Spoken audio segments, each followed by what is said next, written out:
summer course had to be moved to a different location because the construction of the Brindavan hostel was in progress, the Walter Cohen block.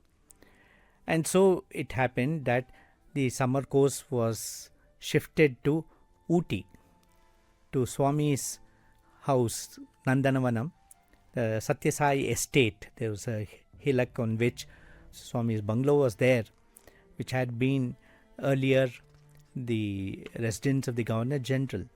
And so Swami was staying there and the classes were to be held there. So we all got letters and we all arrived in Vrindavan, a highly excited group, because we are going to Ooty. In those days, Ooty also used to be called as the Queen of Hill Stations. At least for South India, it was like that. It was a very beautiful place. It was not as commercialized as it is today.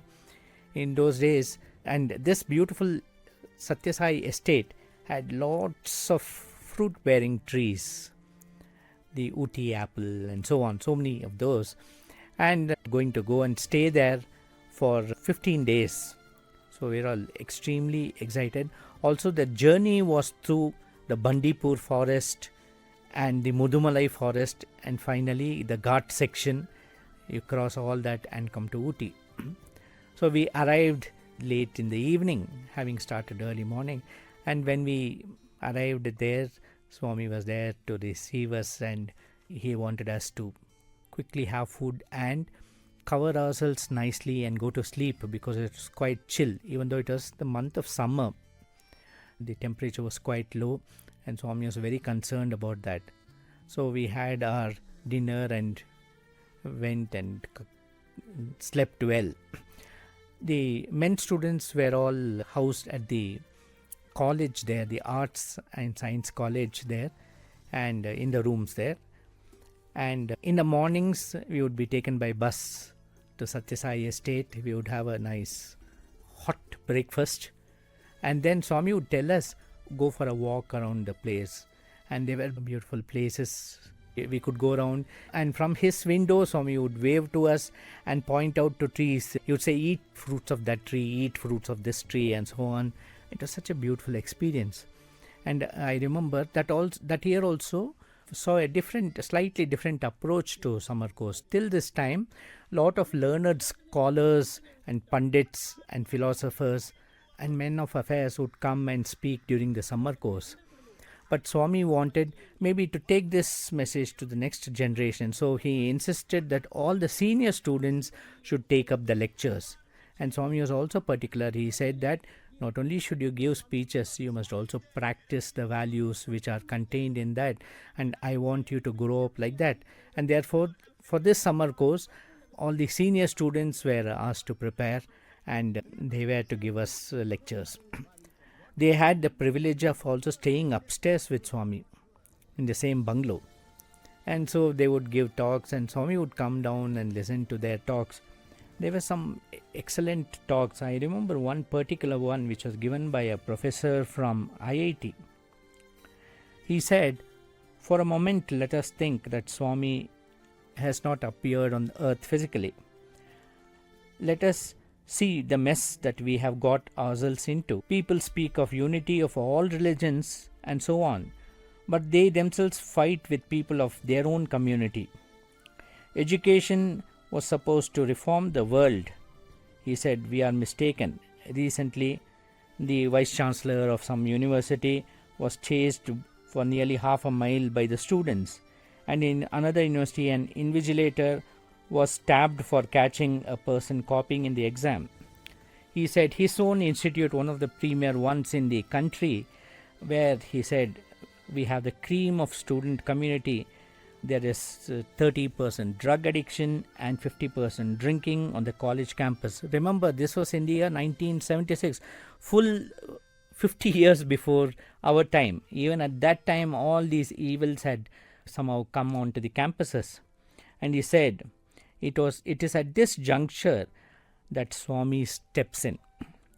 Today, every second person you meet is a teacher in the second person you meet in the street is a teacher, and every other person calls himself a guru.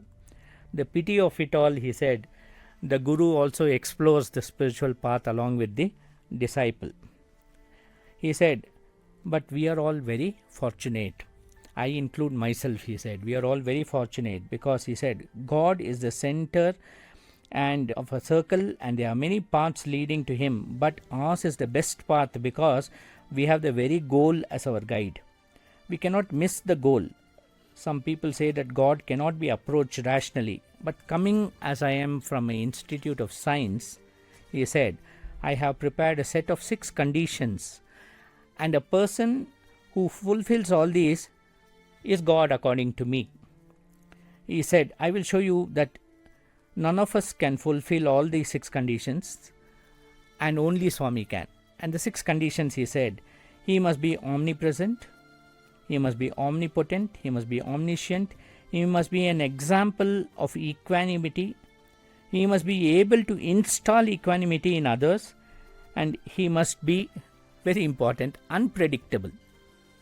So these are the 6 conditions, he said, for one to identify God. And he himself started narrating illustrations to show how this was true in the case of Swami. He said, you will all agree with me that if Swami tells, I will give you in 15 minutes, I will give you an interview. If you cut your hair, all of us would run to the barber. Let me tell you that how Swami made me do. When I was young, I used to exhibit a split personality. I had the best parents and all comforts and the best education. I used to be a good boy at home and a bad boy outside. I used to see more pictures than the number of days in the week, and I used to cut 8 out of the 10 classes that I had to attend. Once Swami came to our house for lunch at 12 noon. I had thought logically that however slowly he ate, he would finish and leave by 2 p.m. But he didn't, and my plans which were laid out had to be carried out. So at 2 p.m. I slipped out, saw the film and came back at 6 p.m. But Swami was still there. When enquired where I had been, I told with a straight face that I had gone to the class and had done some experiments. Everyone, including Swami, seemed to believe me, so I thought I had got over the crisis. But Swami called me aside later and told me with a smile, you did not go to the class, you went to such and such a film. This is not worthy of you belonging to such a family. This is what Swami told him.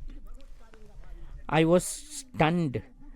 The next function for which Swami came to our house was for my Brahmopadesh. He created a watch and told me, if you go to the films next time, this watch will stop. A few months later, I did go to the picture. I had just finished my exams, and in that excitement when my classmates called me, I hesitated because I remembered what Swami had told about the watch, but still in that exuberance of having finished the exam, I went to the movie. So when I came home, to my distress, I noticed my watch had stopped the moment I entered the movie theatre. I gave it to a watchmaker who said that the watch could be repaired if the balance stock was rectified. It had broken. I told him that I would pay him how much ever he wanted and asked him to import the balance stock. He told me that he would try. And later on when I went, he said it was not possible. And so I finally decided to go to the real watchmaker, to Swami. When I went there, Swami ignored me. He knew that, he said, we know that Swami can ignore to perfection. Then Swami called me up and told me not to repeat the mistake again, and he just touched the watch and it started working. What about the broken stock? I wondered. At another instant, he said, I was in a foreign country. I did commit a mistake and was hoping against hope that Swami would have missed it. But when I came to Prashanti Nilayam, he called me, and with a smile, he showed that he had not missed it, and he just told me, don't repeat that mistake again.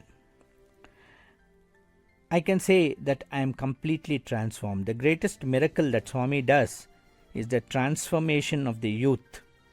And then he says, once when my father was to go on a foreign travel, we and my mothers accompanied him to Swami. My mother prayed that Swami should accompany my father and go with him to the foreign country. And from the next day onward, she would come for darshan, and morning and evening. And it so happened for the next couple of weeks when my father was abroad, Swami did not even look at her. And she was very distressed. When my father returned from abroad, we all went as a family to Vrindavan, and Swami called us for an interview. And straight away, my mother started telling Swami, these 2 weeks you did not look at me, you did not speak to me. And we were all wondering how Swami would console her.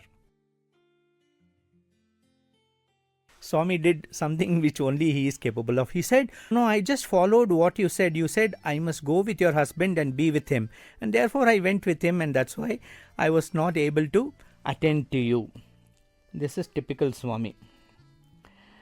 These incidents are enough to show Swami's omnipresence, omnipotence and omniscience. Recently, this professor said, I was about to bring my mother to Bangalore and she expired in the railway station. But before I sent a telegram to Swami, Swami was aware of it and Swami mentioned it to those around him. The next day, when we returned home, Swami came. Our relations said they could not eat in a house where there had been death. So they went off. We had not cooked anything.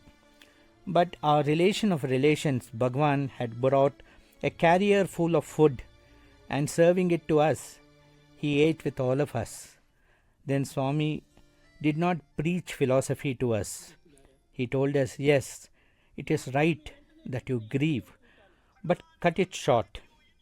Then he asked us where we would perform the rites. In our ancestral home in Hyderabad? No, we said, we would like it to be performed in Prashanti Nilayam, which is our real home. And Swami took everything in his hands. Our family priest, who had till then performed all functions, said he could not perform this death ceremony. 3 priests were sitting in the portico when Bhagwan described to them how devoted my mother was and a few incidents from her life. The priests vied with each other to perform the function, and in those 10 days there we forgot all our grief. This incident takes care of the 4th and the 5th condition which I had laid, which was that the one whom we consider as God should be an example of equanimity, and he must be able to install equanimity in others. And his unpredictable answer to my mother answered the last one of these. Summer courses are held in premier institutes all the time, but the one which is held in Vrindavan or in Ooty, he said, in Swami's presence, are real summer courses. And these are the ones which are very useful, and they contain eternal messages, the values which are true for all time. And once it is given to the children in their youth, they will remember it throughout their lives. And this was one very unforgettable speech that I heard at that time, and it made a lasting impression on me as a student. We will continue with this in the next Parayanam session. Om Shanti Shanti Shanti. Jai Bolo Bhagwan Shri Satya Sai Baba Ji Ki Jai.